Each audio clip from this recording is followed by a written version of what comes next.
500 वर्षों का इतिहास बदलना आसान नहीं था। राम जन्म आंदोलन से जुड़े साधु संत व हिंदुत्व की ध्वज पताका थामने वालों को इस बात का आभास था। यह भी पता था कि आंदोलन हजारों राम भक्तों को रामकाज के लिए अपने प्राणों का बलिदान देना पड़ेगा। राम जन्म भूमि मुक्ति आंदोलन से जुड़े राम भक्तों को भरोसा था कि संघर्ष कितना ही लंबा हो किंतु जीत तय है। इसी विश्वास के साथ सबसे पहले सनातनियों को जगाने के लिए चरणबद्ध आंदोलन की रूपरेखा तय की गई। इस अभियान में राम भक्तों ने अपना प्राणों की आहुति दी। कार सेवकों के बलिदान का सुपरिणाम है कि 22 जनवरी को प्रभु श्री राम लंबे वनवास के बाद अपनी जन्मभूमि पर वापस लौट रहे हैं। करोड़ों राम भक्तों का यह सपना रामलला हम आएंगे, मंदिर वही बनाएंगे का सपना साकार हो रहा है।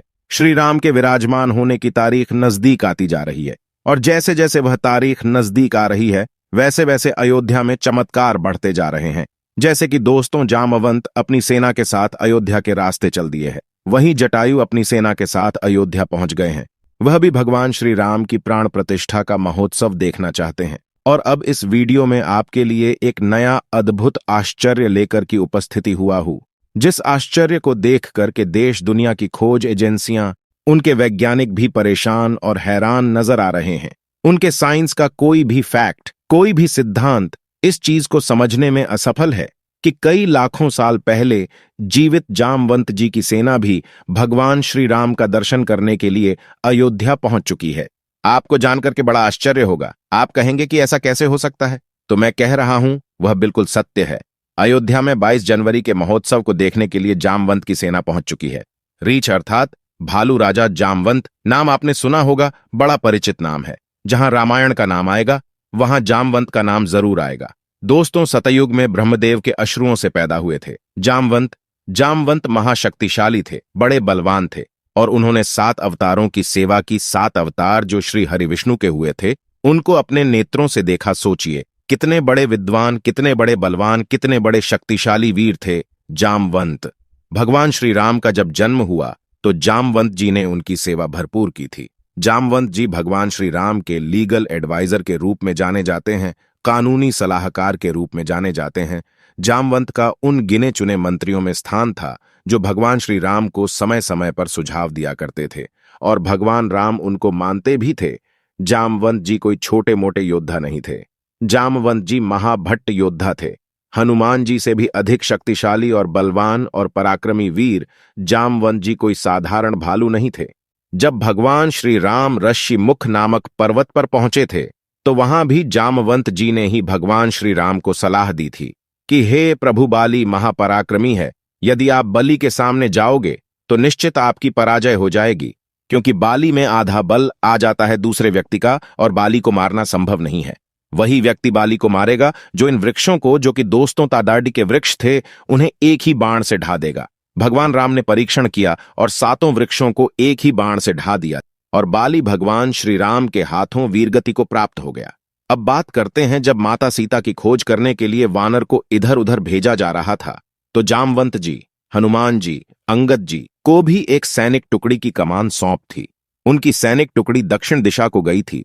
दोस्तों, भगवान श्री राम कहते हैं कि तुम तीनों एक सैनिक टुकड़ी के साथ दक्षिण दिशा को जाओ और वहां सीता को खोजने का प्रयास करना। वही जामवंत जी को जब सीता जी का पता जटायु के बड़े भाई संपाति ने बता दिया तो उस समय वानर समुद्र को पार करना चाहते थे।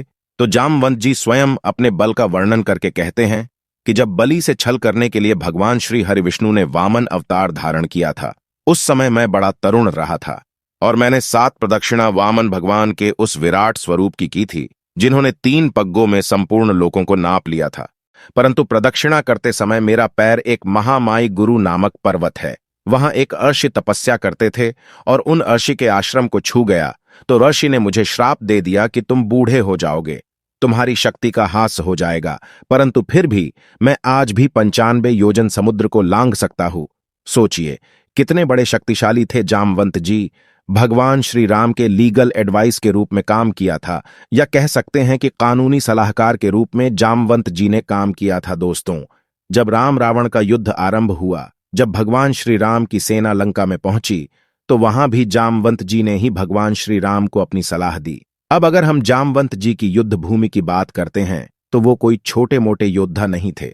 जब रावण के वीर पराक्रमी पुत्र मेघनाथ ने भगवान राम की सेना पर नागों की वर्षा की थी, नाग फांसों से संपूर्ण वानरों को बांध लिया, भगवान श्री राम लक्ष्मण सहित हनुमान जी सहित बंधन में हो गए थे। ऐसा रामायण में लिखा हुआ है। केवल एक वीर योद्धा शेष रहा था, वह था जामवंत, और जामवंत ने दुष्ट मेघनाथ को जमीन पर पटक लिया था और उसको घुमा करके लंका में फेंक दिया। ऐसा फेंका था, लंका में 3 दिन तक मेघनाथ की बेहोशी नहीं गई। मेघनाथ मूर्छित ही पड़े रहे। उस संपूर्ण युद्ध में जामवंत को रोकने वाला एक भी वीर योद्धा नहीं था। राम रावण युद्ध में जब रावण का वध हुआ, उससे पहले रावण से भी जामवंत जी कई बार भिड़े और रावण जामवंत के प्रहार को नहीं झेल सके। यहां तक कि कुंभकर्ण से भी जामवंत जी के भिड़ने का वर्णन लिखा हुआ है, परंतु कुंभकर्ण भी जामवंत को मूर्छित नहीं कर पाए।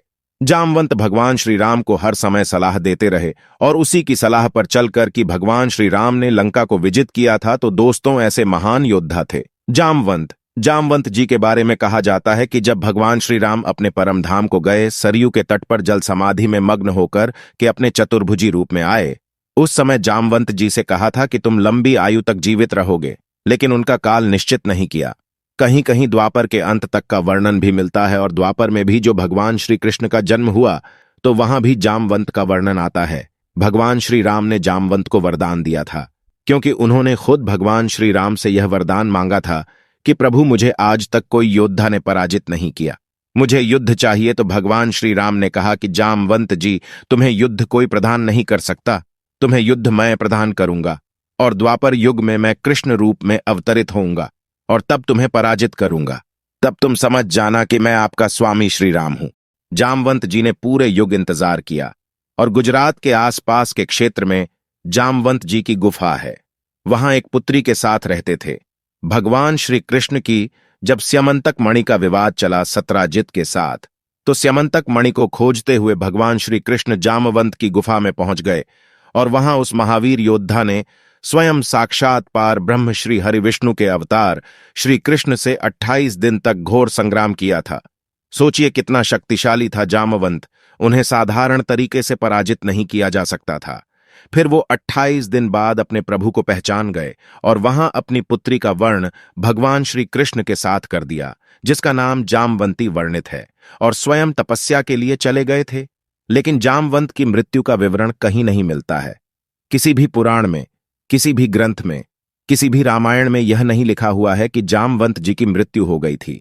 वो स्वयं तपस्या के लिए चले गए थे और अनंत काल तक हिमालय के क्षेत्र में तपस्या कर रहे हैं, और वही समय अब नजदीक आ गया है। क्योंकि जब भगवान श्री राम का जन्म अयोध्या में हुआ था, तब देवता गण अयोध्या में आए थे। लेकिन अब वही उत्सव, क्योंकि भगवान श्री राम अपने मंदिर में विराजमान होंगे, और वह समय है 22 जनवरी, ज्यादा दूर नहीं है। वह समय अब नजदीक आ चुका है, और उस दिन जब भगवान श्री राम अपने मंदिर में विराजमान होंगे, तो अपने प्रभु के दर्शनार्थ भालू की एक टुकड़डी पहुंच चुकी है। बहुत से पत्रकारों ने यह दिखाया है कि अयोध्या के आसपास भालू का एक विशाल समूह देखा गया, जिनमें बहुतायत में संख्या थी, और वह भालू अयोध्या के नजदीक आ गए हैं। तो क्यों आए? वह भी भगवान श्री राम का उत्सव देखना चाहते हैं, वह नजारा देखना चाहते हैं कि भगवान श्री राम को इंडिया के प्राइम मिनिस्टर किस तरीके से विराजमान करेंगे। तो दोस्तों, इतना कुछ जानने के बाद हम कह सकते हैं कि अयोध्या में आगे और भी चमत्कार हो सकते हैं। फिलहाल अभी से यह चमत्कार मैं आपकी सेवा में प्रस्तुत कर चुका हूं। और बंदरों की बात करूं तो वानर तो अयोध्या में बहुत पहले से ही थे।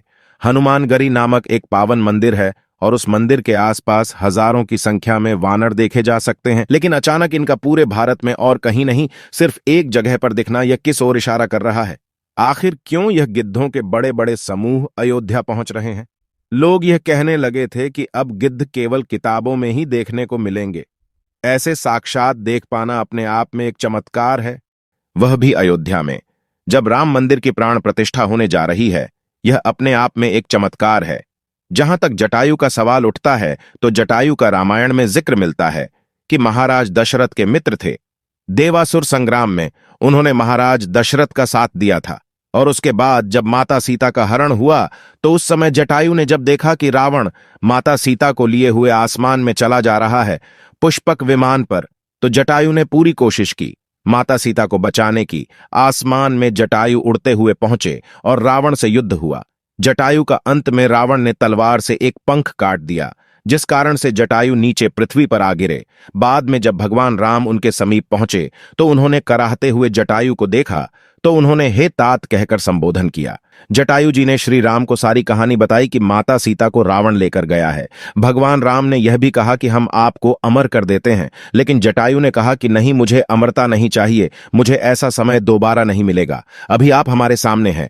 मैं कितना भाग्यवान हूं कि आपके हाथ में, आपके सामने हमारे प्राण निकल रहे हैं। अगर अमर हो गए तो दोबारा ऐसा समय नहीं आएगा। जब जटायु ने प्राण त्यागे, भगवान राम ने अपने पिता की तरह ही उनका अंतिम संस्कार किया था।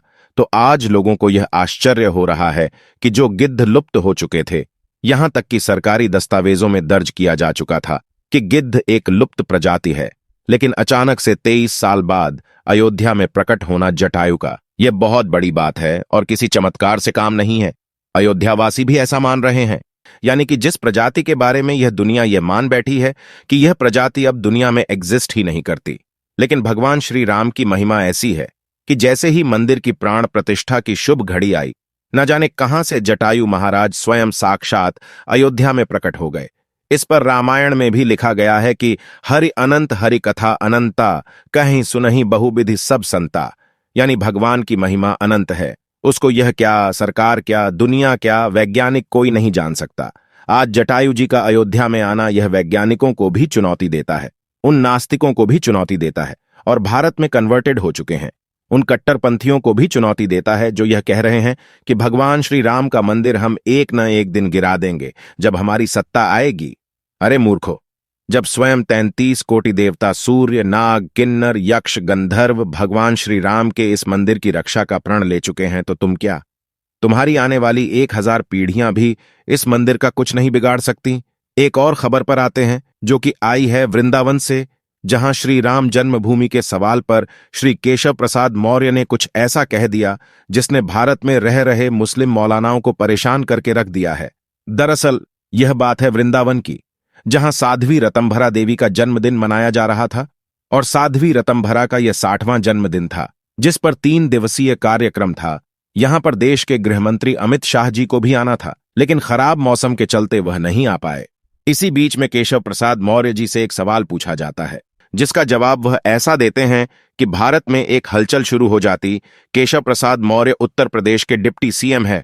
इस मौके पर जब डिप्टी सीएम से यह सवाल किया गया कि श्री राम जन्मभूमि के बाद अब क्या होगा, उन्होंने जवाब दिया कि राम मंदिर तो बन गया है, अब श्री कृष्ण जन्मभूमि की तैयारी की जा रही है।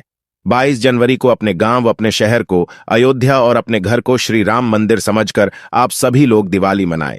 यानी कि केशव प्रसाद मौर्य जी ने यह बात कह दी है कि अब राम मंदिर के बाद बारी है श्री कृष्ण जन्मभूमि की, जिसको लेकर देश भर में आंदोलन शुरू भी किया जा चुके हैं और सबको इंतजार है 22 जनवरी का।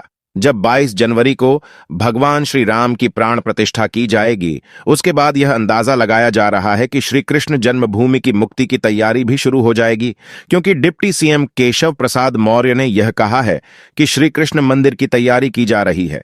इसका मतलब कुछ ना कुछ बीजेपी में इस मुद्दे को लेकर चल जरूर रहा है और उम्मीद है कि 2024 के चुनाव में यह बात जनता के सामने रखी भी जाएगी। आपको क्या लगता है दोस्तों, वह भी हमें कमेंट अवश्य करें। आज की वीडियो में इतना ही है, तो वीडियो को लाइक करें और चैनल को सब्सक्राइब करके धन्यवाद।